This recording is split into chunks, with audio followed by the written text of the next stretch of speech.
one of the things we never realized is the very strong link between obesity and type 2 diabetes and cancer. Obesity and cancer? It's a huge risk factor. So that's how I got very interested in the question of how do you get somebody to lose weight? If you're fasting, you're basically feeding yourself through your own body fat, which is literally the reason we have body fat. It's not there for looks. It's there for you to use if you have nothing else. So as a diet, it really is the ultimate in weight loss. That creates a lot of questions for me though. Give the drug, give the drug, give the drug. Like, who's talking about the diets? Who's talking about how to lose weight? Because it's not the doctors, because there's no money behind them. It winds up being Weight Watchers and Jenny Craig. So who do we believe? What can we do as the consumer to make sure we're being fed the right advice? It's only been done since the beginning of time, and Christianity, Judaism, Buddhism, Hinduism, everybody has fasting. Big pharma behind closed doors doesn't want these treatments to stop because it's pretty profitable. You had the same paradigm of, here, let me give you this drug to lose weight, and it doesn't work because you have to actually change your diet. You actually have to change your lifestyle. State-of-the-art drug today, most of the price tags are $100,000, $200,000. It's insane. The whole thing is so corrupt. My guest today has written many books, but one of the books he wrote, titled The Obesity Code, got 10,237 reviews on Amazon. The second book he wrote, The Diabetes Code, has nearly 4,000 reviews, and his newest book coming out on November 10th, titled The Cancer Code. He is a doctor, Dr. Jason Fung, got his undergrad from the University of Toronto and his specialty at UCLA. With that being said, Dr. Jason Fung, thank you so much for being a guest on Right Team. Oh, thanks for having me, Jason. Yeah, great to be here. So I got to tell you, whether a person's an athlete, a politician, a business person, married, single, divorced, rich, poor, middle class, everybody wants to figure out a way to be healthy and live longer. So I think we have the right guest to kind of help us live a few years longer. We're grateful for it. But I got a few things here I want to go with you. I want to talk to you about cancer. I pulled up a bunch of stats. I got some questions for you about cancer, specifically since that's the book that we'll be spending a lot of time talking about. We'll spend some time talking about intermittent fasting because you have done talks on that. A couple of your talks have gotten a few million views. I think one of them got 5 or 6 million views. And then obviously diabetes kind of goes with all of these, kind of somewhat with obesity. But let's start off with the first one, which is your background on how you all of a sudden decided to want to research this type of material. What inspired you want to write and research Obesity Code or Diabetes Code or now Cancer Code? Yeah, that's an interesting thing because as a kidney specialist, what happened was I went to medical school in the mid to late 1990s, and at the time, of course, I wasn't really interested in nutrition. That's not something doctors really were taught. You get really no training in medical school and not much in specialty training either. We got a lot of training in drugs and how to do dialysis, for example, but not much on weight loss. But what happened, of course, is that over that period of time, obesity just became a bigger and bigger and bigger problem in the United States. So you've probably seen all the stats in terms of obesity. It's just basically going straight up since the mid-1970s. And along with that came type 2 diabetes. So people who are overweight are at much higher risk of developing type 2 diabetes, and probably the number one cause of kidney disease by far is type 2 diabetes. So that's really where I started to see a lot more problems with the field that I was in. So it was interesting. So I just treated people the normal way. But the thing is that it was not very satisfying. That is, people would get their kidney disease, I treat them with drugs, I treat them with dialysis and so on, and then they'd still get sick. And eventually it struck me as very strange the way that we treat type 2 diabetes and kidney disease, because if the kidney disease is caused by the type 2 diabetes, then the key is really to get rid of the type 2 diabetes. And the thing that was strange is that if you went to sort of any standard talk from a medical school or university, they talk about how type 2 diabetes was this chronic and progressive disease. At the same time, everybody knew it wasn't true. Everybody, I mean not just doctors, but everybody knew it was just basically a lie. Because if you're able to lose weight, then your diabetes almost always got better and sometimes completely disappeared. So that wasn't random, everybody knew it. And the problem was then not how to treat people with drugs. The real solution is how to get them to lose weight so that they don't get diabetes, so they don't get kidney disease. But it wasn't just kidney disease, of course. Type 2 diabetes causes heart attacks, causes cancer, causes amputation. Like, it's the number one cause of blindness. It's the number one cause of amputation. You get these diabetic foot infections that people need amputated. There's all kinds of the number one cause of nerve damage. So it just causes all kinds of problems. Those are the problems that I was seeing in my patients, and I didn't want to treat them. I wanted them to be better.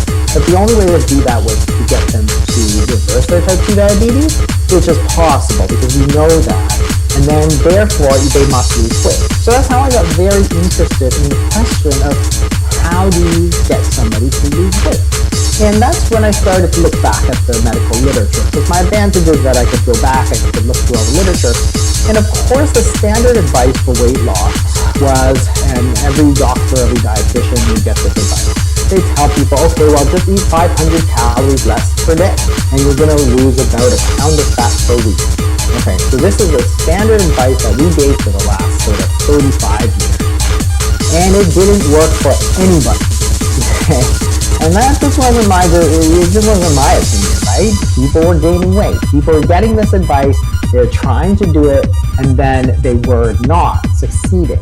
So the point is that if you actually look at big databases of how well this advice worked, how often people went from sort of being obese to non-obese, the success rate of this sort of treatment was about 0.5%. In other words, about a 99.5% failure rate of this advice to just cut a few calories. Eat a low-fat diet, cut calories. 99.5% chance of failure.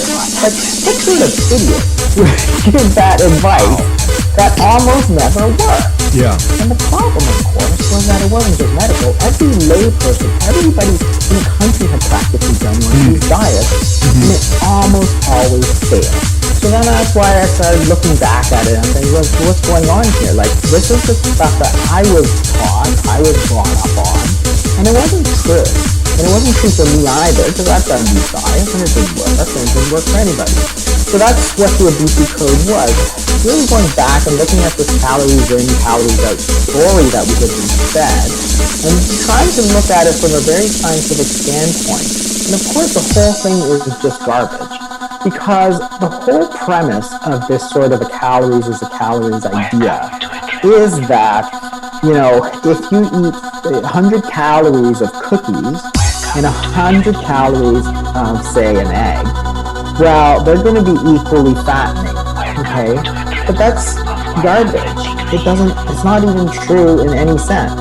Because the problem is when you take that food, like you take a cookie and put it in your mouth, and you take that egg and you put it in your mouth, the minute you put it in, the hormonal response of our body responds to that food completely differently if it's cookies, like carbohydrates, or egg, which is fat and protein. Completely different response from a hormonal standpoint. Therefore, the instructions that we are giving to our body from those foods is completely different. So, for example, you eat a cookie, the hormone insulin spikes way up. Okay? And what insulin does is tell the body to please store body fat. Store those calories as body fat. That's its job. That's insulin's job, is to tell our body to do that. So when you eat the cookie, insulin spikes up, all of that 100 calories goes straight into our fat deposits that's being stored. You eat that egg, of course, insulin does not spike up nearly as high, and therefore our body can use that energy. They use it for different things. They use it to build muscle, or use it to, burn off, because it's not about the number of calories. So the body, when the calories goes in, can either store it or it can burn it. So which one it does depends on the instructions that we give our body, which are different according to the different foods. So, when people say a calorie is a calorie, it's like, of course a calorie is a calorie, but I never asked you that question. I never said, is a calorie a calorie? It's like saying a dog is a dog. It's like, so what? That's a nonsensical statement. The question I really want to know is, are all calories equally fattening? And that is not true. So the point is that if you eat a calorie of cookies, or if you eat broccoli, they're not equally fattening, right? And your grandmother could have told you that, because if you eat cookies, she'll say, oh, you're going to get fat. If you eat broccoli, nobody ever gets fat eating broccoli. So that's just common sense, right? It's just common sense, and it doesn't dispel the myth of the calories a calorie, because the point is that if your body has those calories, so say you eat a cookie, say you take 100 calories of cookie, or you drink a big gulp or something, some sugary soda, right? So you take 100 calories of a big gulp. Well, the effect on our body is different. One, it's going to spike insulin, it's going to go into our fat stores, it's going to store that energy, but it's not going to make you full, right? So if you eat an egg or a little piece of meat, it will make you full. So therefore, the effect on the number of calories coming in is totally different. The effect on our bodies, whether we store it or not, is completely different. And therefore, what we have to focus on is not the number of calories, because we know that's a strategy that has failed. Like not just once, but it's failed over and over and over. Right? What we have to do is concentrate on a strategy that is going to tell our body to use up some of those calories that we've stored, which is just body fat. Right? And there's a number of ways that you can do that. You can change either, really only one of two things. You either change the types of food that you eat, basically the question of what to eat, or you change how often you eat. It's a question of when you eat, right? And that's where intermittent fasting comes up. Because if you simply reduce the number of times you eat in a day, well, that's going to change everything, because by not eating, you're going to let your insulin levels drop. As your insulin levels drop, your body's actually going to pull those calories out of storage and use them, because that's what the body does. This is very interesting what you're saying. I got a bunch of notes and I got like 5 questions already for you, and I'll go through one of them, and that doesn't include the other 4 pages of notes that I have. But let's get right into it. So first things first is, you explain a lot of things right now, and it prompted 3 things for me. Number one, I am not in the world that you're in. I'm not a doctor. Most people are not. And to me, the world of looking at doctors is all of them sound convincing, okay? They all sound convincing, and as kids, we've been raised to respect that one title, Dr. Dr. Jason Fung, and we have to salute the doctor. It's a lot of credibility we give it. Our parents wanted us to be doctors growing up. You're Asian, I'm Middle Eastern. If you become a doctor, you're a god in the family, right? When you become a doctor, that's how we were raised. Now, would you say that to the consumer who's consuming this content, is there an element of your world as doctors that there are different religions? Because if we put 5 doctors there, they all have fancy degrees, they all could believe in 5 different things, and they're all convincing, so who do we believe? 1 minute do we go this route of a diet, 1 minute do we go that route of a diet, 1 minute we go... What can we do as the consumer to make sure we're being fed the right advice? I think the best thing to do is use a bit of common sense. You have to think, and you have to look through the test of time. So if something has stood the test of time, then you know it's fairly decent advice. Okay? So you look back at the 70s, and I always choose the 70s because this is a time where there's not a lot of there's not widespread hunger in the United States. It's fairly advanced. But at the same time that there's relative availability of food, there's no obesity. And the question is why? Like, what did they do differently then compared to what we're doing now? And of course, the big change came in 1977, which was the change to eat a very low-fat diet.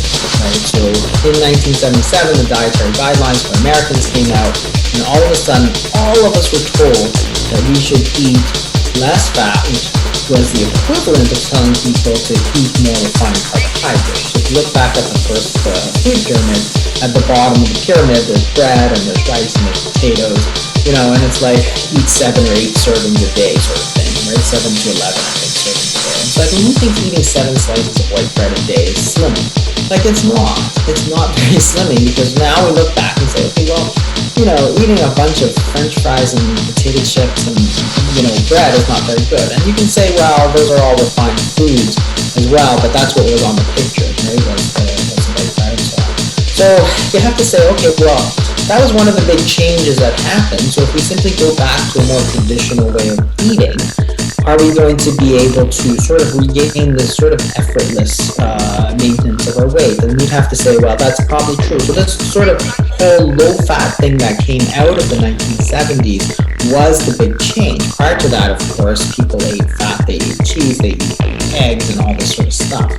And it's interesting because, again, if you look at the big scientific data of the time, in the 70s, people ate 3 times a day, breakfast, lunch, and dinner.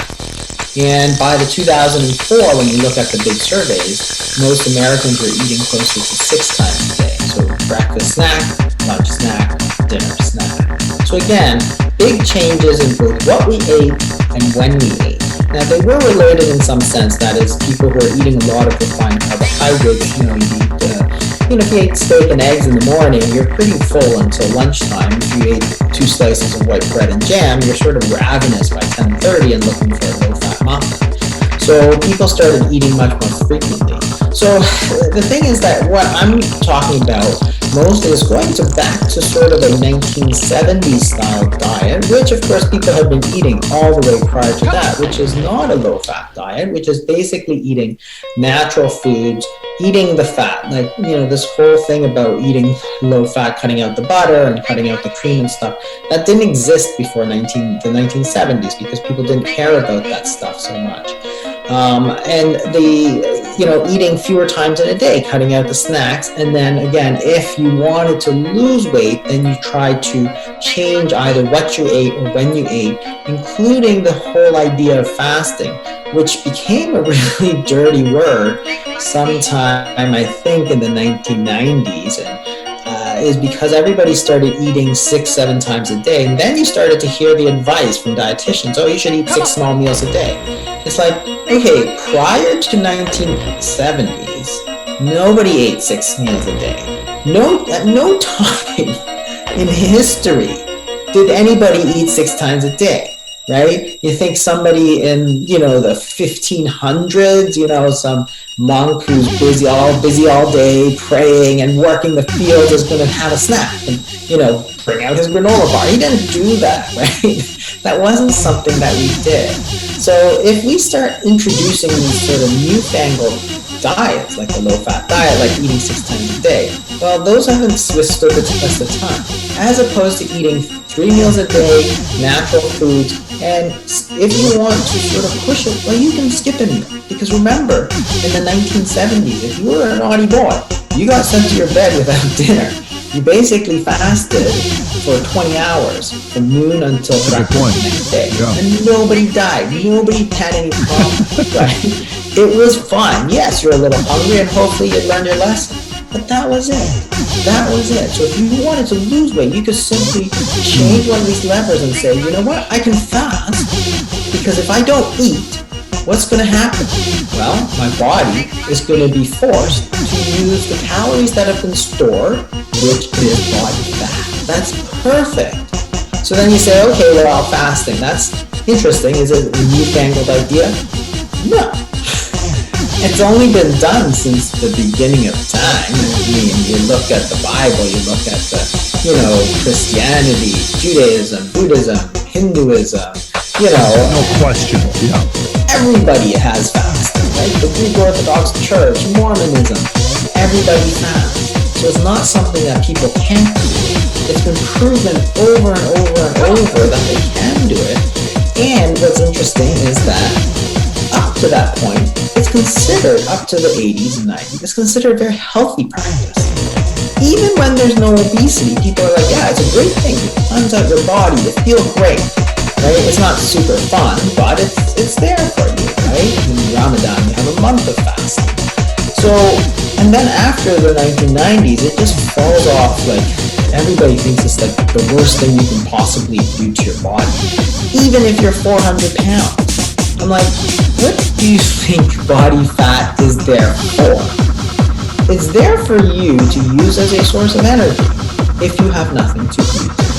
So if you're fasting, you're basically feeding yourself through your own body fat, which is literally the reason we have body fat. It's not there for looks. It's there for you to use if you have nothing else. So we're just using it for what it's supposed to be used for. And we're giving our bodies the time it needs. And that's what I started working on probably 5 or 6 years ago, and people, boy, they thought I was crazy. But the results we saw were just incredible. Like people coming off their medications, they're losing weight, their diabetes was reversing, even early stages of kidney disease were reversing. It was just insane. We actually wrote up a paper and we profiled these 3 people who had about 25 years of type 2 diabetes, and like within a month and a half we practically had them off. We had them off all their insulin and had all 3 of them off all their medications, and they actually became non-diabetic by the definition of their blood work. And years later they're still non-diabetic. So 25 years of type 2 diabetes, like reversed like that, a month, right? Crazy, just crazy stuff. That creates a lot of questions for me though when you're saying that, because I'm with you. I'm on your side to see what's going on over here. But let me play the devil's advocate here just to kind of see where you go with this. So on one end, when you look at diabetes, the global prevalence of diabetes amongst adults 18 years or over has increased in 1980 from 4.7% to now 8.5%, 9%. So it's doubled. You're in that world. I'm giving you stats that you know about. The number of people with diabetes from 1980 to today. 1980, we had 108 million people with diabetes. Today, it's 430 million people. So that thing is nearly 4x, but the population in 1980 was only at 4.34 billion. Today it's at 7.7. That's not even double, but diabetes has gone 4x, right? So we're looking at some of this data. But then at the same time, on the opposite side, which is kind of weird, is in 1970, average life expectancy was 67 years old. And then today, the average life expectancy is 79 years old. So if we were eating 3 times a day, 70, and we're living 67 years old, and we're eating 6 times a day, and we're living 79 years old, how do you take that? Because some people may come back and say, well, Doc, I'm with you, but man, we're living longer. Shouldn't that be a better sign that we're making progress? What would you say to that? Yeah, we are actually making progress, but it's in different diseases. So if you look at what killed Americans, it was much different. That is, a lot of infections. So you look at the antibiotics, for example. Antibiotics were only developed. That was one of the major changes right? So they were developed just before World War II, and then of course the use really boomed during World War II, and then it sort of took off. So the stuff that was killing Americans was a lot of infections. So remember, there's tons of measles and mumps and polio, the iron lung, and you had pneumonia was killing people. If you're talking worldwide, diarrhea with bad water and stuff was killing. It still kills a lot of people, but it was killing a lot of people back then. So you had all these infectious diseases. So that was really the diseases of the 20th century. So if you look at from 1900 to 2000, for most of the first sort of 2/3 of that, a lot of infectious diseases. So therefore, if you got a bad infection in 1970, you had like 3 antibiotics. And if they didn't work, you were sort of out of luck. Makes sense. So a lot of people die. You look at heart disease also. So again, if you look back at the 70s, the standard treatment for heart disease, if you had a heart attack, for example, was strict bed rest, which was actually just killing people, right? They literally lay you in bed for 2 weeks while you basically got worse. Now, of course, we don't do that. When you have a heart attack, you want to walk around and make sure you exercise and all this sort of stuff. Smoking was bad, right? A lot of people smoke, they got all this disease. So it's a different type of disease. But as those started getting better, so of course, as those started getting better, life expectancy went up because you're better able to treat all those diseases. But then other diseases started to increase in prevalence. So, somebody who, for example, died of pneumonia may never have lived long enough to get type 2 diabetes. So now you're starting to get these other diseases that are cropping up, which are more associated with aging. So things like type 2 diabetes, heart disease, cancer now really start coming to the forefront. So if you look at overall mortality, overall survival, yes, we're making progress. We definitely are on a global scale. But if you just look at the sort of diseases that are important now, obesity, type 2 diabetes, heart disease, of course, we made a lot of progress, stents and heart transplants. And there's a lot of progress in medicine. It's just that where the big change was that in those diseases of the 20th century, the paradigm of treatment was completely different. That is, if you got sick, you went to the doctor, you had an infection, he says, here, take these antibiotics, go get better. Or you get an appendix, here, I'll do surgery, you go get better. Now you take that paradigm of here, let me give you a pill, or here, let me do some surgery on you. And now you apply it to a chronic disease like type 2 diabetes. And it doesn't work at all. Or obesity, it doesn't work at all. Because what happens is that there's all these obesity drugs that have failed because you had the same paradigm of here, let me give you this drug to lose weight, and it doesn't work because you have to actually change the diet. You actually have to change your lifestyle. That's the only way you're going to get better, because these things are not genetic, because we know that they've increased, like type 2 diabetes. They increase a lot, but the genetics of the human population have not changed in that period of time. So it's a lifestyle disease. Obesity, same thing, right? It went way up from the 70s on. There's no genetic change. So it's a lifestyle disease. Mm-hmm. It's not a drug, a drug deficiency. It's not something you can just do some surgery on and make better. But you have to change your paradigm. Say, in order to get better, you don't need more drugs. You need to get the right information so that we can change our lifestyle. We can change our diet. We can incorporate fasting, for example. And now you can make some progress because you're applying the right paradigm, which is this is a chronic lifestyle disease, therefore I need a chronic lifestyle treatment, right? So before in the 20th century, it's all, you need this drug. Now, it's about this is a dietary disease, therefore you must have a dietary treatment. That is the only thing that is going to make sense.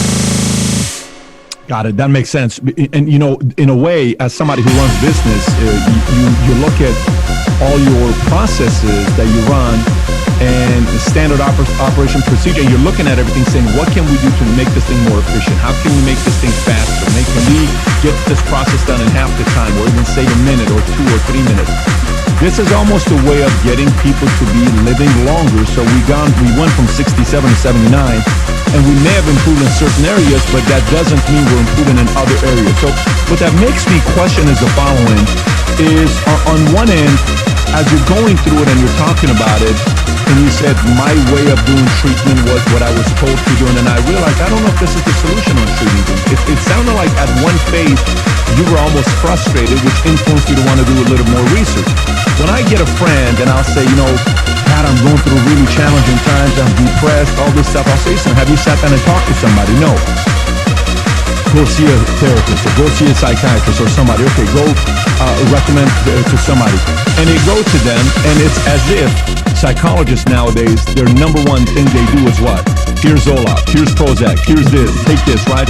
Or you tell somebody, I can't sleep at night, I'm having such a hard time sleeping. And they go see a sleep doctor, right?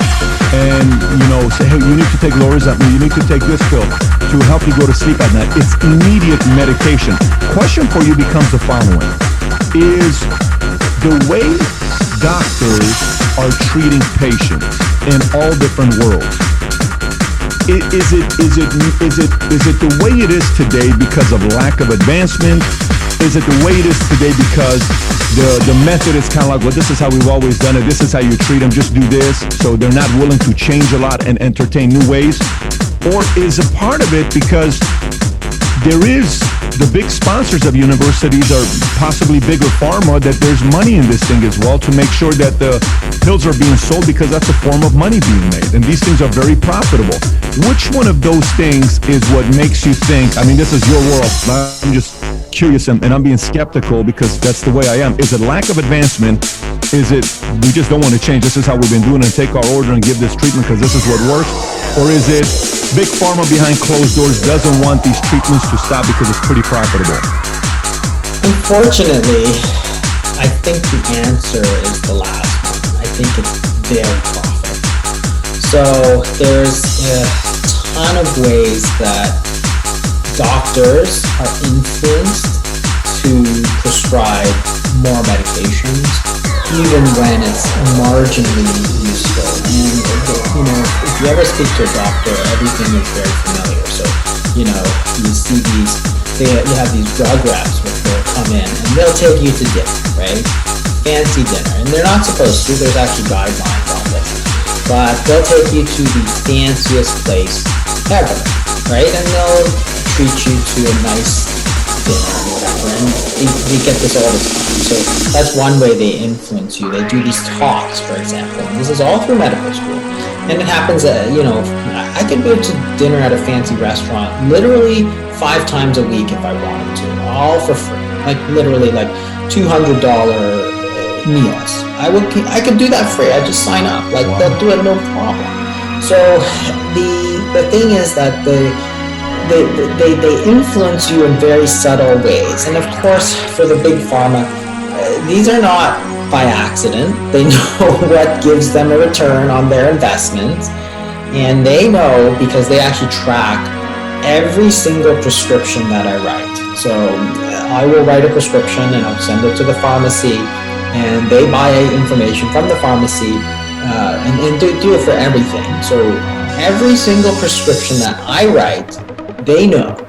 So when I go to some free drug dinner, I actually don't go to any of these, but I used to like 15 years ago. So if I went to some free drug dinner where I got some free thing and they were promoting some blood pressure pill, they could see that immediately my prescription rate of that blood pressure pill compared to another one, which was probably cheaper and equally as effective, went up. And that's why they keep doing this.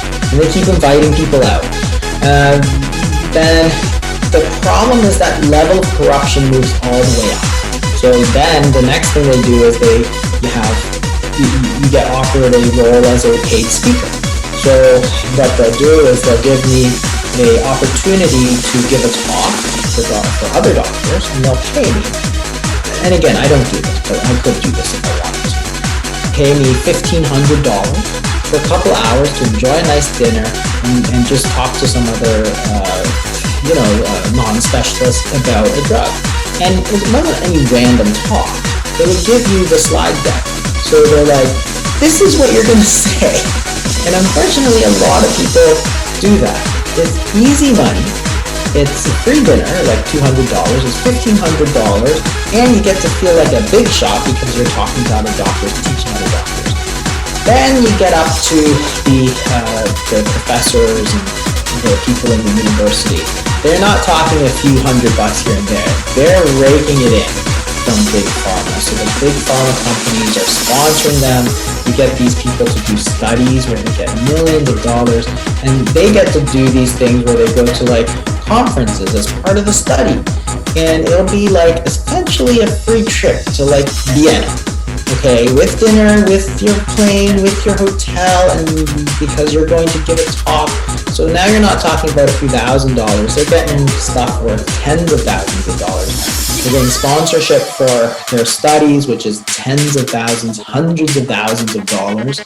And of course, they will advance because the pharma company knows that this doctor is very pliable to all this sort of bribery, which is really what it is. It's basically bribery. So a doctor who advances doesn't advance necessarily because he's very smart. but because he has a lot of people pushing him in the background with this money. Because if you're bringing money to the university loves that, right? They're always cash strapped. So then all the people who are taking the most money from the pharma companies get pushed up to the top. And then you have things like these trials, the things that we depend on to make decisions, they're all run by the pharmaceutical companies, right? So it's like if, so let's take antidepressants as an example. So you know that antidepressants, you have to produce a study that shows that it works in order for the FDA to approve the drug, which is fine. That's the way science is. But the drug company, they underwrite all the studies. So the thing is that they get to choose which studies they publish and which they don't. So their strategy is to do, say, 40 studies, and 20 of them they'll just throw in the trash. And then they'll publish the other 20. Well, which do you think those 20 are? The 20 that look the best. Yeah, that makes sense. And they've done they've gone through, somebody has gone through and sort of told the whole story of this, and so it's fairly well known. But it's sort of like if you flip a coin, heads, tails, and you throw out all the tails. You say, see, I get heads every time. This is a great drug. So if you throw out all the trials that don't work and simply count the ones that do work, well, all of a sudden your drug looks great. And this is exactly the story with antidepressants. So the drug looks great, and now you can just spend money promoting it to doctors and say, look at the evidence. The evidence says that this drug is amazing. Right? But then you get out there and say, this drug doesn't barely even work. And that's the big problem. So the sort of money goes all the way up. There's one study, and the journal articles that publish the study, they get a lot of money from pharmaceuticals. If you ever read studies, there's a huge list of conflicts of interest.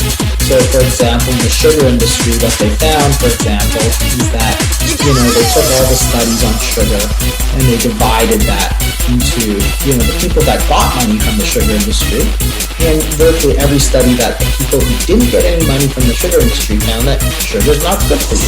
But there's a huge number of researchers who got money from the sugar industry who are like, yeah, sugar is not that bad for you.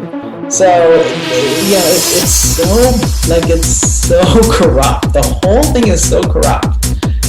You can't even imagine. It's like, I look at it and I think, how can people allow this? How can this be legal? It's insane that this stuff is allowable. But the problem is that when you allow this sort of stuff, now you get a biased point of view. Now you get all this information that's being funneled down into the regular doctors on the front lines. They're getting this information from the universities, not knowing that the whole system is corrupt sort of top to bottom. And then, because they're generally good people, and most of a lot of friends are mine, they're good people, but if the information they're being fed is that, antidepressants are the greatest, these drugs are the greatest, then what are you going to think? Your friends say that, the specialists say that, the university says that, so you say, here's a drug. And it should never have been like that. It's the same for type 2 diabetes, where people just say, give the drug. It's like, well, what about the diet? Who's talking about the diet? Who's talking about how to lose weight? Because it's not the doctors. You can bet your life on that, because there's no money behind it. It winds up being Weight Watchers and Jenny Craig and all this stuff. And I was like, come on, where's the doctors? Where's our responsibility? Because losing weight is such an important part of health. And yet you have no doctors on the front line saying, this is what you need to do. This is what makes sense. Forget the calories, forget this. Yes, you can fast. Of course you can fast. Who doesn't want you to fast? Well, of course it's the food companies, right? So they're all like, yeah, fasting is terrible. Breakfast is the most important meal of the day. Never skip a meal. Eat 6 times a day. Have some snacks. If you can't eat, drink this meal supplement. It's like, what the hell? If you don't want to eat, that's crazy what you're saying. But you got to realize, I'm not in your community, and to me, I'm listening to this, and I'm sitting there asking myself, you're a doctor, you seem reasonable, you seem believable, you could be doing the additional stuff to make that $1,500 or $200. Integrity is being compromised. But in your world, I also sense there's an element of if you don't do what you're being asked, then you're seen as a rebel, then you're being ousted. Then if you're ousted, you don't get the additional stuff. Then if you don't get the additional stuff, you could have negative reviews written about you. Then if you get the negative reviews, then it could hurt your practice. I mean, it's a very risky type of a business to be in. Perfect example, like what you just said about intermittent fasting. I'm in an office. My CFO, he's a believer of intermittent fasting. If you see what he looks like, he looks like he's a Brad Pitt looking guy, okay? I mean, in his job interview, when he sat in front of me, he said, let me tell you why you should hire me. I said, why? He says, I'm 46 years old and I ran a mile last week in 5:46. I said, yeah, I ran a mile last week in 5:46. I said, no, I'm sorry, 4:46. At 46 years old, he ran a mile in 4 minutes and 46 seconds. I said, what? He said, I ran a mile last week in 4 minutes and 46 seconds. You see his body and his wife, you wouldn't believe it. He's a hardcore intermittent fasting guy. So his office is right next to my wife's office. She's the VP of operations. She is now a believer of intermittent fasting.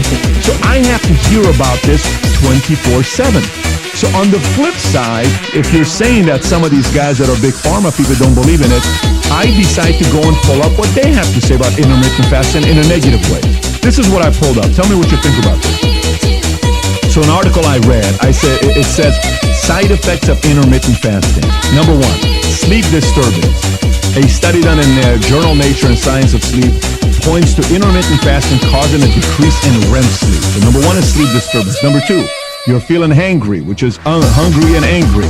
Number 3, brain fatigue. Number 4, low blood sugar. Diabetics should avoid any kind of fasting diet. Now, this is written by a doctor, by the way, this article I was reading. Next one, hair loss. Lack of protein or B vitamins can cause hair loss. Next one, changes in menstrual cycle. For Mayo Clinic, women who have excessively low body weight are prone to a condition called amenorrhea, or the absence of menstruation. Excuse my pronunciation of that word. So that's menstrual cycle. And the last one, constipation. So somebody hears a doctor like yourself or somebody else saying, man, intermittent fasting working.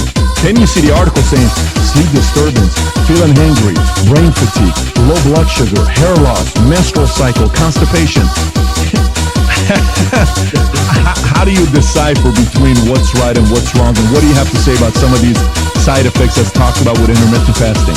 Yeah, the thing is that if you look at what actually happens during fasting, most of these are just myths. So there's a lot of like brain fatigue, for example. That's not actually what happens. So when you don't eat, and your certain hormones go down, so the insulin goes down, but other hormones go up, and that includes growth hormone, which is what maintains your lean mass, but also sympathetic nervous system and noradrenaline also go up. So in fact, you actually have better concentration when you're fasting compared to when you're eating. So it's very simple to think about it. Think about Thanksgiving. You have a huge meal. Like, are you really mentally sharp, or do you just want to lie down on the couch and watch some football, right? And if you think about it, it happens in animals too. Because if you're out in the wild, do you really want to face that hungry wolf? Because the hungry wolf is not like fatigued and falling down. That hungry wolf is zoned in and ready to kill you, right? As opposed to the lion that just ate, it's like, go ahead, right? That's the Thanksgiving guy. So the point is that this is why we survived as a species. Because so think about it, you're a caveman, it's winter time, and there's nothing to eat. So you go 24 hours without eating. If your body starts to shut down, that is mentally, you start to shut down, physically you start to shut down, well, you're gonna die, because it's even harder to find food the second day if your body is shutting down. And the third day is even worse, right? It's a spiral down, and the minute you don't sort of break that cycle, you're dead, right? Our body's just not that stupid. What we do instead is we switch our fuel sources. So fasting is a way to switch from the food that we eat to the food that we've stored on our body, which is body fat. And then our body actually revs itself up. So if you study metabolism, so you study the number of calories you burn in a 24-hour period, for example. So and they did this study where they took people and they put them on a 4-day fast. So 4 days of zero to eat. They measured how many calories they were burning before and after. So after 4 days of no eating, they're actually burning 10% more calories than they were before. Because your body is ramping itself up. Why? Because it wants you to get out there and hunt that woolly mammoth. That's how you survive. You switch fuel sources, you ramp yourself up, and you go get yourself some food. That's the hungry wolf. That wolf is so deadly because it's focused in. Right? So this whole brain fatigue, it's just stupid. And through history you've heard this, Pythagoras, the ancient Greek mathematician, he required his students to fast before coming to class. Because he said if you ate, you're like too stupid to figure out all this mathematics. And there's another great story in this book. It's a biography called Unbroken. It was a memoir of this fellow who got captured in World War II. He was a fighter. He was a bomber pilot who got caught, put in the Japanese prisoner of war camps. So there they were literally starving. Like there's really nothing to eat. And what was interesting is that he's looking around, and the guy, Louis Zamperini, he says, he sees people doing all these incredible mental things. He says, there's this one guy who learned Norwegian in a single week. Another guy is reading books entirely from memory. And he goes, and there's this line in this biography, he goes, that's the incredible mental clarity of starvation. I thought, wow. Those people who are literally starving themselves, like they're starving because there's no food to eat, not fasting. Remember, fasting is voluntary. It's under your control. But they were routinely seeing these things that were just incredible. And that's why fasting is actually taken off in Silicon Valley. Like if you look at the hotbed, Silicon Valley is a huge hotbed. You know why? Because there's all these computer geniuses out there, right? They're building Apple and they're, high-tech stuff, like really difficult stuff. And they know, they're smart enough to understand that if you give yourself a little boost in terms of the mental abilities, as you get with fasting, that could be the difference between being like Facebook and being like MySpace, right? Because it's so competitive out there, you want to give yourself every advantage. So fasting's going crazy out there. The CEO of Evernote and all these other people, they're doing fasting because it could mean literally millions of dollars in their pocket. If they, it's like steroids for the brain, right?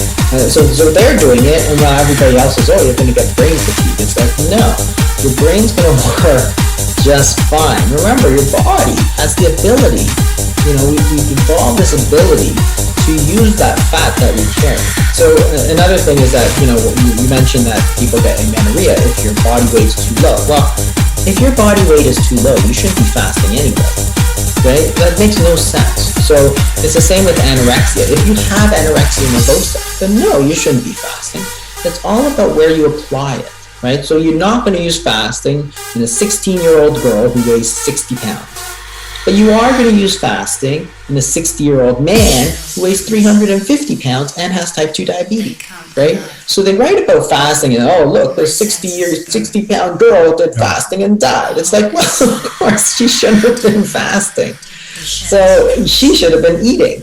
The other guy should be fasting. So you have to know where to take it. So a lot of this stuff is just people who don't know and who don't want to listen. Again, you have to say, okay, well, if you have questions, well, let's think about it. Like, let's just use some common sense. Have people done this in the past? It's like, yes. So let's take Ramadan, for example. Literally, millions and millions of people do this for an entire month. And they're fine. They're not dying. The religion is not dying because they're all having these heart attacks and low blood sugar from Ramadan. They're doing just fine. It's crazy. And the Buddhists, there's lots of Buddhists and they fast all the time too, and Hindus fast. And it's like they're not dying on the streets out there. You pulled so many different stories to validate your point, from math to mental clarity of starvation, to Evernote, CEO, and Facebook, and the difference between that, to where you are now, to the hungry wolf, and lets your food go away. Very interesting. Now, for those who are in the bodybuilding world, I've interviewed a lot of Mr. Olympia champions, and that's a place of interest for me because I was in that world before.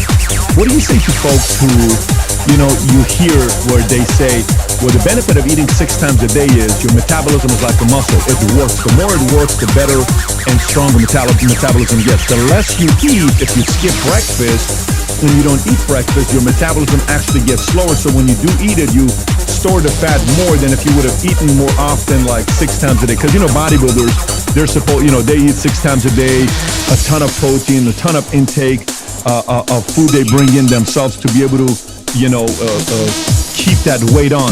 What do you say to those that say eating more often strengthens your metabolism, eating fewer times, it weakens it? Yeah, that's a very specific area. So it's interesting because bodybuilders, of course, do need to eat a lot. They're just burning a lot. So, these guys, like the world's strongest man, that's the strength competition. But boy, if you look at what they eat, it's a lot. It's eat a lot. Oh yeah. Food. And if you don't, well, you can't feed all that muscle. So that's a very specific situation, in which case, and we do actually work with a number of high-performance athletes, and the problem is, if you fast for any period of time, you can't get the number of calories you need into that. But that's very specific. It's not a situation that most of us are in.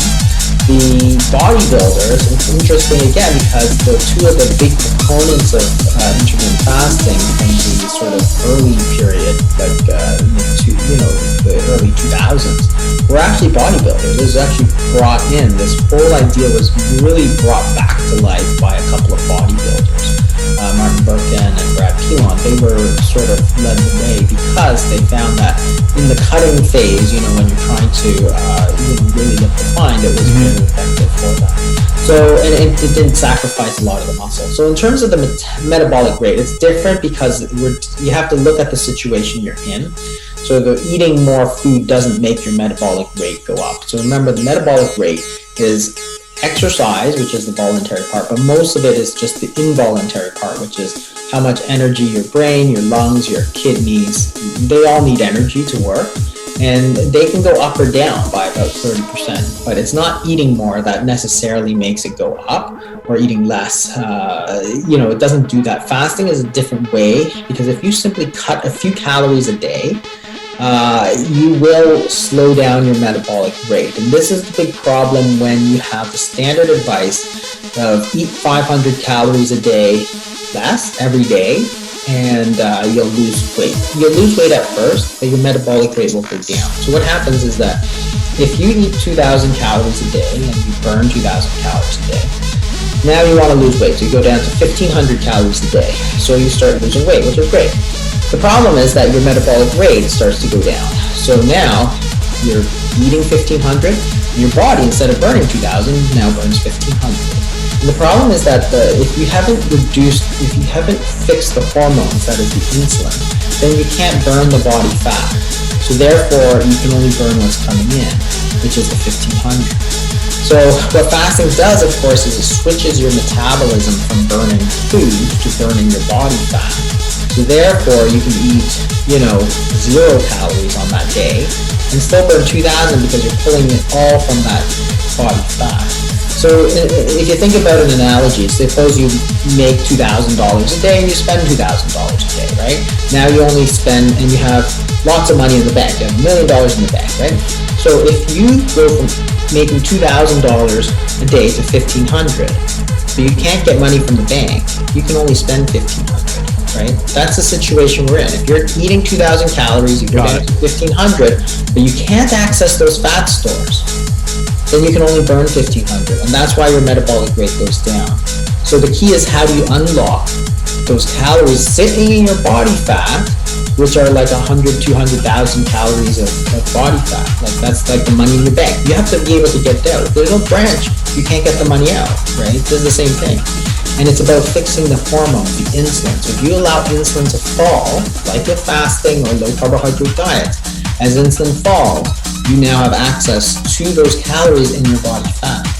Because that's the way the body works. So the body works, you're either in a fed state, so when you eat, insulin goes up. Insulin tells your body to store fat.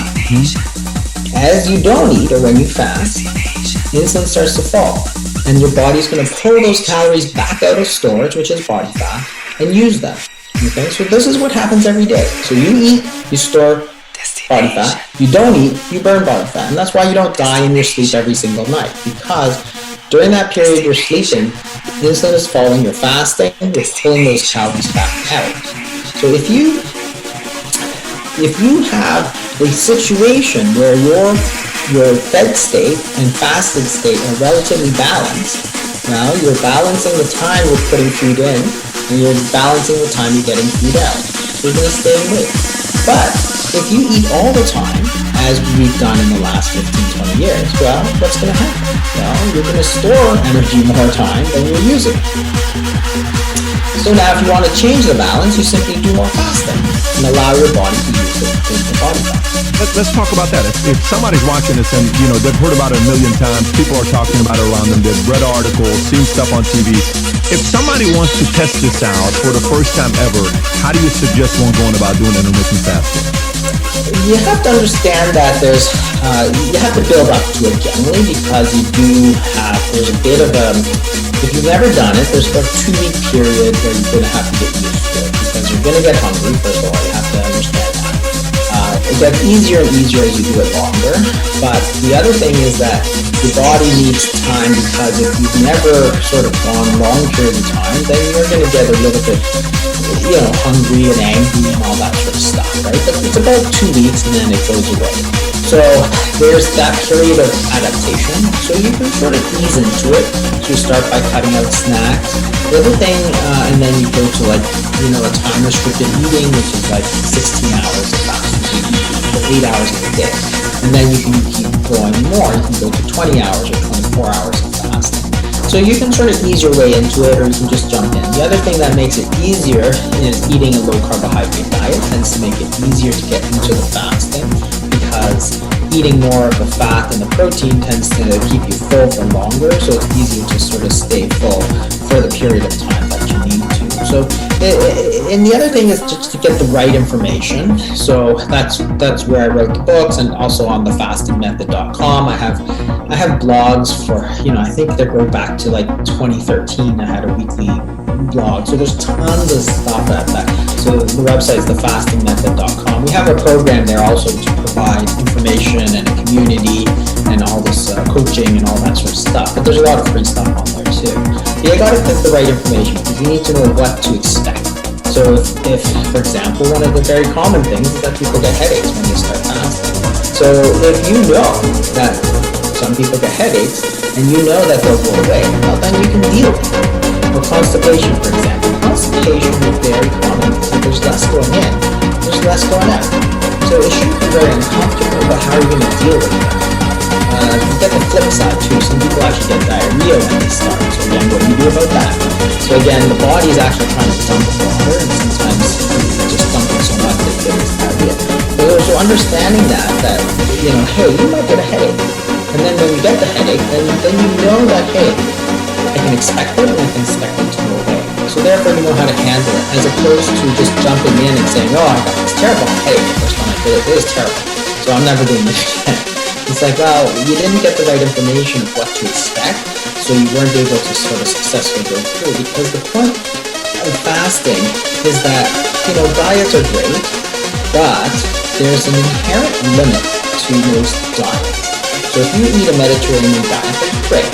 But if you're not losing the way you want to lose, you can't be more Mediterranean, right? Or more paleo, whatever. You're eating low carb, it's hard to be more low carb. If you're a vegetarian, you can't get more vegetarian, right? So there's an inherent limit to that. As opposed to fasting, where there's actually no limit. That is, you can fast for 16 hours, you can fast for 16 days if you want to. And the other thing is that, is it going to work, right? That's the other thing, because you don't want to do a diet to lose weight at a time. Well, there's really nothing that works any better, because you're eating zero. So it's low everything. It's low calorie, it's not, there's no animal products, there's no nuts, it's zero. You can't get lower than zero. So as a diet, it really is the ultimate in weight loss. There's no possible way you can do better than zero. So therefore, it will work. So it will work, and there's no limit to how long you can go. So So therefore, that gives you a huge advantage because you can apply it. There's a lot of other advantages too for fasting, which is one of the reasons it's so powerful. That is, it really talks about the timing, when to eat part of it. It doesn't matter if you're vegetarian or paleo or keto or whatever. So you can add it to any diet. It's free, so it doesn't cost any money. Right? So if you try to eat a keto diet and you're some poor guy in the inner city and you're sick, well, you can make yourself better for free because it actually not only doesn't cost money, but it actually saves you money. You don't have to buy food. It's convenient because you don't have to cook food, you don't have to clean up, you don't have to eat, you don't have to shop. You're going to get all that time back. It's flexible. That is, you can do it anywhere, anytime. There's no inherent limitation. Is it common for people to do it on Wednesdays from 6 p.m. till noon the next day? Is that the typical schedule? Because that's when most people do it in the office here. It can be any day. There's a lot of different strategies. So that sort of time-restricted eating, which is just picking a time, is very effective, especially, if you do it with a group of people. So if everybody in the office is like, we're not eating between this and this. That's very effective because that is the secret to why people are able to fast, because they did it in groups, right? So if you're, say it's Lent and, the priest is talking to you about, it's Lent and you should fast. Well, you're fasting, your family is fasting, your friends are fasting, everybody you know in this community is fasting. Well, guess what? You're going to do it. Even though you don't particularly like it, it's going to be easy because that's the easy way to go, or Ramadan. Everybody in your family, most of your friends are fasting because it's Ramadan. You're going to do it. Yeah. So if your office is doing it together, that's fantastic. That is probably the most important thing, is to have this supportive community of people who are like, we understand the benefits and we think that it would be great to all do this together and get healthier. Because what we're going to do is we're going to lose some weight. We're going to get our blood sugar down, because when you don't eat, your body's going to burn up that blood sugar. And that's the secret to type 2 diabetes. Because if you don't eat, your blood sugar will come down and you don't need medications anymore. And you're going to get healthier for it. So that community, that understanding, that's sort of the most important thing. So that Wednesday from 6 p.m. to the next day is perfect. Now, what can you do during that time? What can you have? I hear water, coffee, that's all I hear. Yeah, so tea is also a good alternative. Okay. So in a classic fast, you're talking water only. But if you're talking for weight loss, there's all kinds of other stuff you could use that is fine. So tea is great. Green tea is good. Green tea may actually be a little bit better than most because it has certain antioxidants called catechins that actually help suppress the appetite a little bit. And you can get all sorts of herbal teas, flavored teas. I work with a company called Peak Tea to make these fasting teas that have all these sort of antioxidants and stuff. Coffee is great, but just avoid the sweeteners and the sugars. Some people think it's okay to take the sweetener, but the problem with sweeteners, I'm talking about the 0-calorie stuff. The problem with the sweeteners is that it makes you want to eat. So if you think about an appetizer, what an appetizer is a small portion of food that makes you more hungry. So when you take something like, sweetened, so no calories but artificially sweetened, when you take that, your body's like, oh, this is sweet, and it acts like an appetizer. So therefore, it's going to make it harder for you to fast. If you can do it, no problem, but for most people, they actually start to get cravings, and they start to get hungry, and then it's going to make the fasting harder, as opposed to the teas and the coffees, which generally will help suppress it. The other thing is to understand that the hunger will come, but it passes.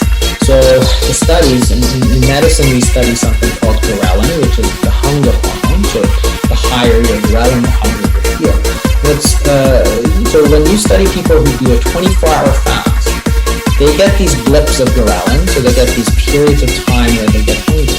And when you don't eat, so say it's 12 o'clock, you get the spike of ghrelin, you're hungry, it's lunchtime, but you decide, okay, I'm fasting, I'm not going to eat. So when they measure the ghrelin, it actually doesn't keep going up. So everybody thinks that hunger will go up. It doesn't. It goes up for a little bit, and then if you don't eat, it just falls back down to baseline. So you're hungry at 12, you're hungry at 1, by 4 o'clock, you're actually the same level of hunger as if you ate, which is very, very interesting. Because what the body has done, of course, is taken the calories that it needed out of your body fat. So in essence, you've eaten a meal out of your own body fat, and therefore you're no longer hungry, or not any hungrier than you would have been before. And that'll happen again at dinner. If your ghrelin's going to spike up, you're going to get hungry. But if you simply ignore it and do nothing, it will fall back down. So at 7 o'clock, 8 o'clock, hungry. By 11 o'clock, you're at the same level of hunger. And having done a lot of these, it probably takes a week or two to get used to it. Then it totally is. So what I tell people to do is that if you're used to eating lunch and you decide, okay, I'm going to skip lunch, I'm going to fast, just get yourself a nice cup of hot tea or hot coffee. By the time you do that and finish it, the hunger wave will have mostly gone. It's like a wave. You just wave, it crests, and then it goes back down. And then you ride out the other side. That's great to know. This is, by the way, a very interesting first hour of this interview. But let's get to the next part here, which is cancer. Cancer is something that I believe every family somehow, some way has been directly hit by it or indirectly hit by someone in their family. I have my grandmother, my father's mother, we lost due to cancer. You wrote this book, Cancer Code, that's coming out November 10th. We're going to put the link below. I pulled up some stats just out of curiosity before we do this interview. And the biggest question, I went up to American Cancer Society to find out what causes cancer, because you'll typically hear this conversation coming up, what causes cancer, and different things came up. Smoking and tobacco, diet and physical activity, sun and other types of radiation, viruses and other infection, and then genetics. So this is American Cancer Society saying it. You wrote the book Cancer Code. Based on your research, what causes cancer? Yeah, it's certainly true, all of what they say. What I try to do in the Cancer Code is sort of put it together. It's more of a science book at the beginning, and then I go into nutrition and cancer, because that's sort of how I got into it from the first place. But the first part of the book is really talking about how cancer develops, and tobacco, and I talk about all those things, tobacco and diet and smoking and asbestos and soot and all these chemicals. So those are called carcinogens, and the question is, how do those carcinogens lead to cancer, and what is cancer? That's really the question. So of all the sort of major medical diseases, cancer is by far the most mysterious, because we've sort of figured out what causes a lot of disease. So we have infections, and we have viruses, we have, if your arteries get blocked up, you get a heart attack or you get a stroke. So we figured it out. We really haven't figured out what is cancer, because cancer is not this extrinsic agent like a virus that comes in and attacks you. It's actually like a perversion of our own cell. So if you have lung cancer, that cancer is derived from your own originally normal lung cell. So what turned that cell, which is normal, like everybody has, and turned it into a cancer cell? And that's the really interesting part, because that's our thinking about that has changed over the years. So we initially thought of it as sort of a fluke, like it just happens for no reason. It just grows too much. So if it's a lung cancer and it grows too much, well, we're going to devise ways to kill it. So we have surgery, for example, we have radiation, we have chemotherapy, which is drugs. So that's the sort of classic, and that still sort of forms most of what we think about cancer treatment. And really, they're indiscriminate ways of killing people, right? So it's cutting, like surgery, it's burning with radiation, or it's poison, like chemotherapy. As we got into the 2000s, people started to think about genetics more and more. So we, cracked the genetic code, and then we got the Human Genome Project, which, put out all the, the entire genome of a human being. And then we said, okay, well, cancer is a disease where genetic mutations will change. So if you happen to have a chance genetic mutation in a gene that controls growth, well, that can cause you to grow too much. So then we started to look for genetic mutations, and it was initially very successful. And then we thought, well, if we simply look at the cancer, we can find the 2 or 3 genetic mutations, develop these drugs to target these mutations, and there, it's all done, right? And it worked well for the first little bit. So we developed a couple of drugs for breast cancer, for a type of leukemia, fantastically successful. But the problem was that as we started to look further and further into this genetic mutation model, we actually didn't get anywhere because they didn't have 2 or 3 genetic mutations. They had like hundreds of mutations.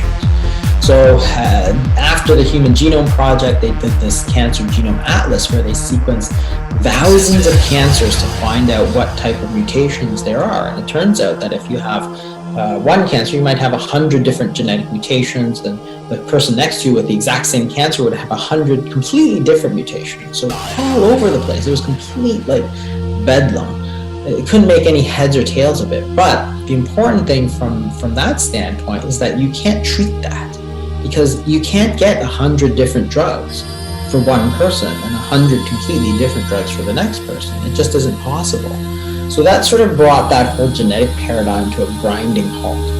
And that's where most people think we are, but we've actually gone much further than that. So we've gone the next step and said, well, if genes are mutating, we know they're mutating, what is driving this mutation? And it turns out it's likely an evolutionary process. So it's a response probably to chronic injury. As you get this chronic injury, like tobacco smoke, like radiation, your body starts to go back and the cell becomes more primitive, more like a solitary, like a single-celled organism. That is, our bodies are composed of multiple cells, but we have to work as a team. So your lung has to work with your liver, right? And your liver, all the liver cells have to work in conjunction with blood cells and so on. So it's all a team. So cells have to cooperate with each other. When you get this sort of chronic damage to the cells, you basically lose this law and order, and what you get is like anarchy. So in this anarchy of the lung or the liver or wherever you're getting this damage, the certain cells can sort of break off on their own and become like single-celled organism, which is much like in a city where there's total chaos, police have gone, you get looting and all this because everybody's looking out for themselves. So instead of cooperating with each other, these cells actually start to behave more and more like they're out, every cell for itself. And that's when it becomes dangerous, because the cells who are out for themselves, they grow, right? Because that's what they want to do. They move all over the place, just like the bacteria will move all over the place. So these cells can metastasize, and there's no controls on this growth. So normally we control the growth of the liver very tightly. That is, the liver is a certain size and it won't go any bigger. But these cells that we've sort of lost control of, they behave like their own organisms. So they're basically just grow as much as they can. And that's danger. But that paradigm is very powerful because it leads to sort of the next level in terms of what the treatments, which is now we're talking about immunotherapy, where what we want to do is not just indiscriminately kill, but we want to get, strengthen the immune system, sort of like a police force, to go in there and hunt these bad cells, as opposed to indiscriminately killing everything, right? You're not trying to carpet bomb, cells into submission. What you're trying to do with immunotherapy is go in there and treat it. So that's the sort of idea of what is causing cancer. It's sort of an interesting story of how to think about cancer. And then I talk about nutrition in cancer, because again, one of the things we never realized until about the year 2000 is the very strong link between obesity and type 2 diabetes and cancer. Obesity and cancer? Yeah, obesity and cancer. It's a huge risk factor. So when they look at the attributable risk for a certain thing, so they look at, say you take a population, and what percent attribute attributable risk factor is. So you say tobacco. Tobacco is about 35%. The diet is about 30 to 35% as well. So it is as big a risk factor to cancer in general as tobacco. Nothing else comes close. Like not radiation, not anything. So the question is, what part of the diet is it? It's mostly the part that leads to obesity. So it's not all cancers. Like lung cancer makes no difference. Tobacco is what makes a difference. Being obese makes no difference to lung cancer. But breast cancer, colorectal cancer, liver cancer, pancreatic cancer, the World Health Organization identifies 13 cancers as definitely being obesity related. And it's a real issue because as you have this increasing obesity epidemic, what we're seeing is cancer rates have been steadily falling because smoking was going down. But in those cancers that are obesity related, we're seeing an uptick now. And it's affecting younger and younger people because the population that is obese is actually going younger and younger. Like we're seeing kids who never would have, you look at classrooms and there's like 0 obese kids in the 1970s and now there's like a handful. But the 20-year-olds, the 30-year-olds, as you go, each year, population is fatter than the equivalent population 50 years ago. So the problem is that cancer is following them down. So we're getting cancers in younger people because of this obesity epidemic, which is concerning. Yeah, I mean, you're saying that, and it's interesting because in your book, you say, for the first time ever, the death rate from cancer has shown a steady decline, but the war on cancer has hardly been won. And then I pulled up stats from American Cancer Society about exactly what you just said, with children starting to have cancer. This is what it pulled up. Worldwide in 2018, 18.1 million new cases in 2018. 9.5 million cancer-related deaths worldwide. That's 52.4% worldwide, meaning if you got it, 50% chance, you're gone worldwide. For adults in 2020, an estimated 1,806,000 new cases of cancer will be diagnosed in the U.S. alone, of which 606,520 will die from it. That's 34%.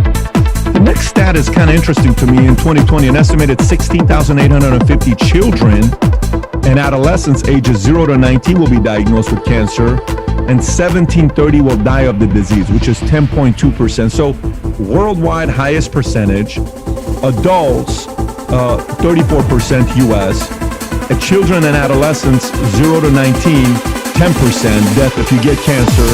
And then on this other stat on the same website says 39.5% of men and women will be diagnosed with cancer at some point during their lifetime as they're going through this. So the question then for you becomes 4 different things. One, have we figured out, you talked a lot about control. What can we do to control the virus?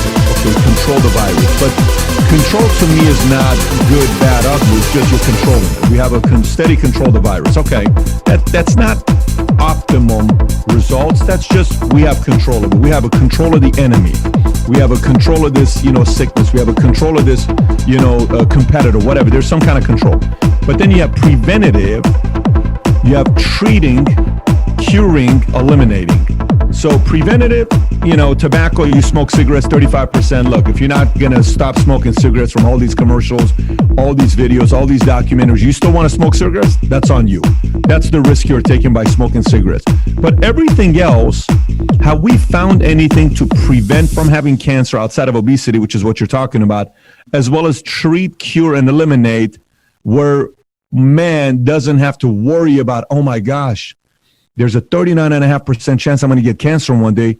If I get cancer, there's a 30-some% chance I'm going to die from it. That's pretty scary.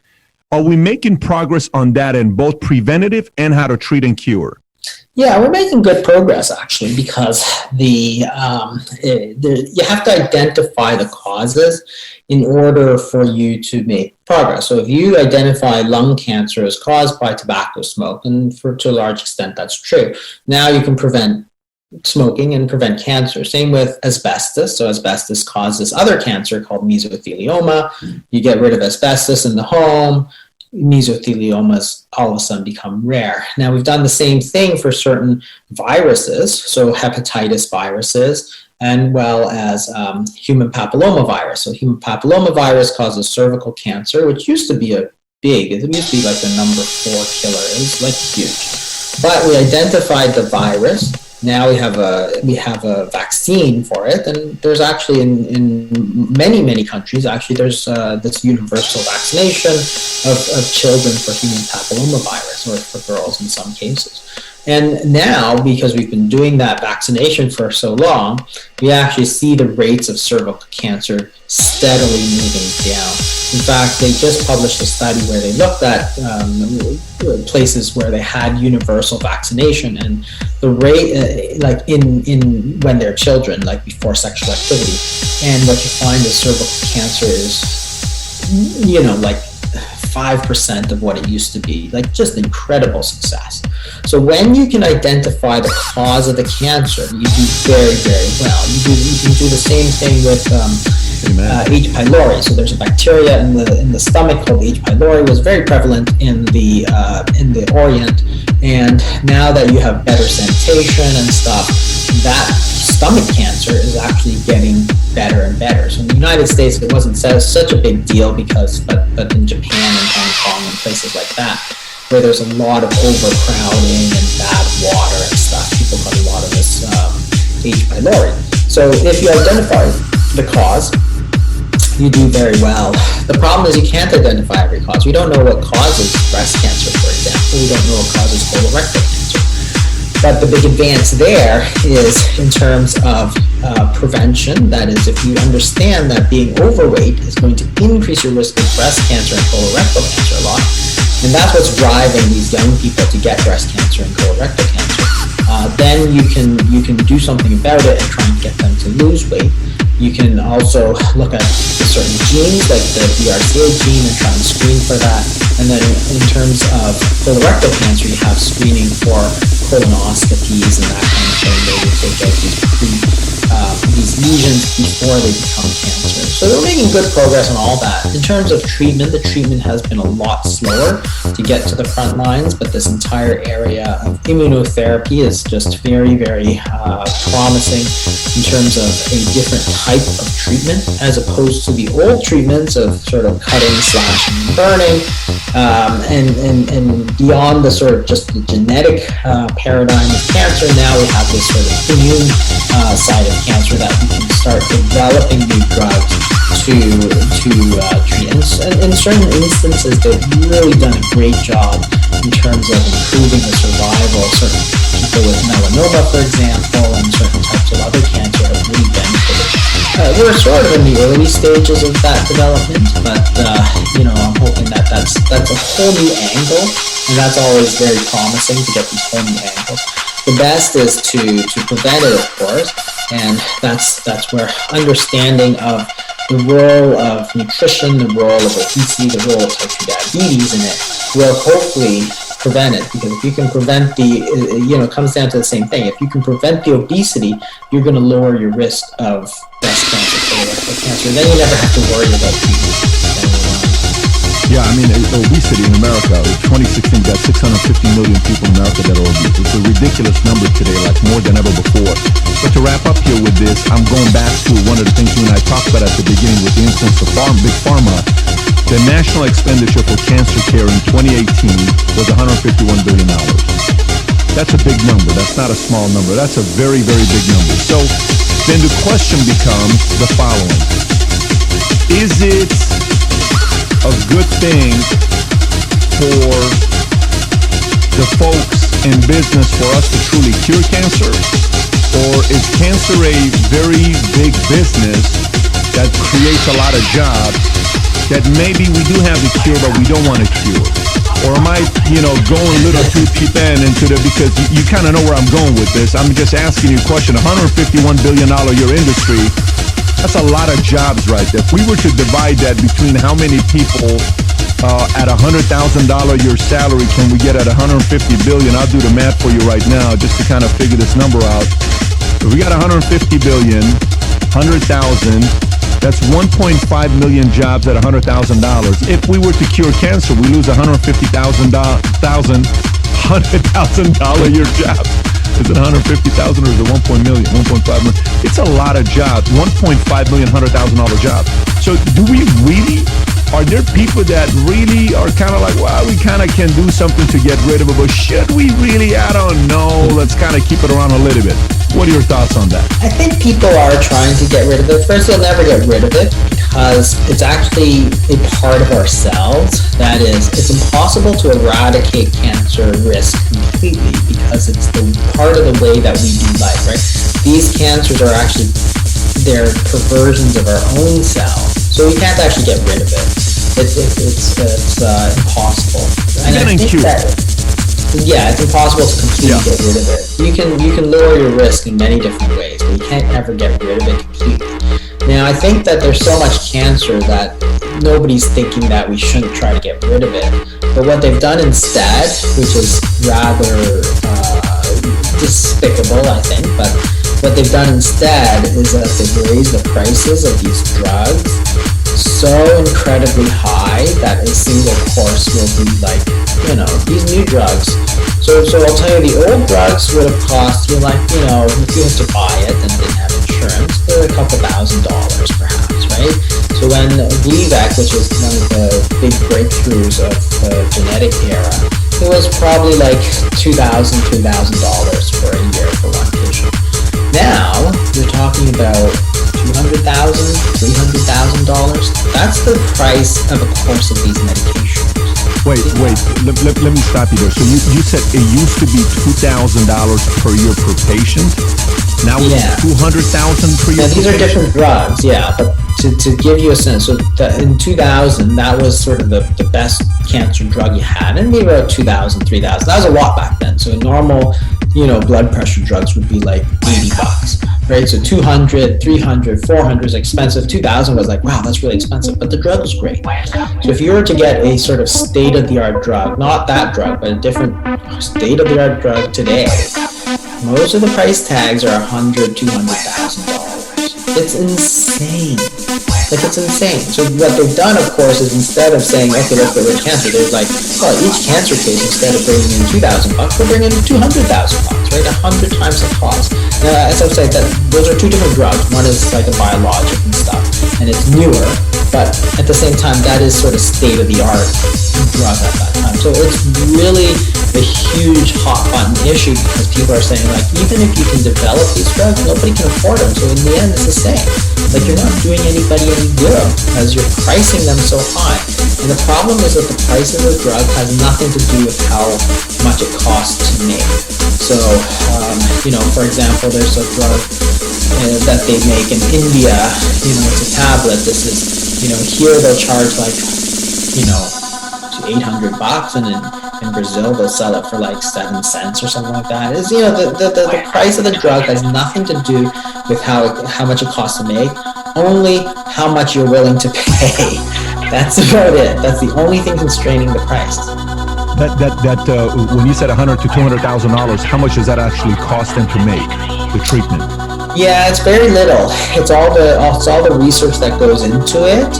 But even then, it's not commensurate with the cost of the research, because the marketing costs are higher than research budgets. Like, marketing budgets more than they put into why don't you put the money into making good drugs instead of marketing, right? But somebody's got to pay for all the doctors' free meals, and they've got to pay for those $500, and they've got to pay for all the university professors you bought out, and all this. You've got to pay for those studies that prove that you're good. It's a difficult system. Yeah, you're in an interesting industry. Well, I got to tell you, I've really enjoyed the time we've had together. And for anybody that's watching this, we're going to put the links to all the books below: Obesity Code, Diabetes Code, and especially Cancer Code, that's coming out November 10th. And the link to the one website you shared with us as well, we'll put the link to that as well below. People want to get some of the free articles you have on that website. Dr. Jason Fung, I have really enjoyed this time with you. I appreciate you for being transparent, and hopefully we'll have you back here in the future as well. Absolutely. Had a great time. Thanks so much. Well, he definitely wasn't holding back. I mean, any questions, he was being very transparent and being willing to share his opinion with us. I was very curious on some of the things we talked about with the amount of control Big Pharma has behind closed doors with doctors, universities, all of those things. And you heard what he said. So curious to hear your thoughts, comment below. On top of that, if you enjoyed this interview, I think you'll also enjoy an interview I did a few months ago with Dr. Thomas Cowan. If you've never seen that, click over here to watch the interview. And if you've not subscribed to the channel, please do so. Thanks for watching, everybody. Take care. Bye-bye.